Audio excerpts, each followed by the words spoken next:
నిద్ర ఉండట్లేదు. సడన్ గా కాలేజీ నుండి ఎక్కడ వెళ్తాం? वो नहीं चाहते थे कि 400 फैमिलियों की शांतियों को बिगाड़े। వెళ్ళాము చెప్పండి, 450 ఫ్లాట్స్ అండి. ఎక్కడ పోతాం? సడన్ గా వెళ్ళిపోతే ఎక్కడికి వెళ్ళిపోతాం చెప్పండి? అందరు అఫోర్డ్ చేయలేరు కదా.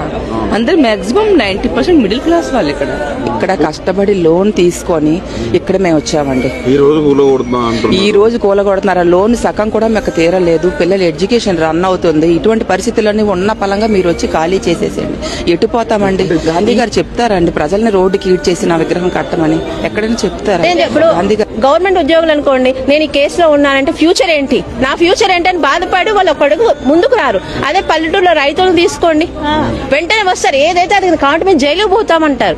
అది ఒక్కటే అండి. ఇది ఇండైరెక్ట్. నోట్లో తీసేసి నోట్లో మట్టి కొడుతుంటే మేమేం చేయాలి?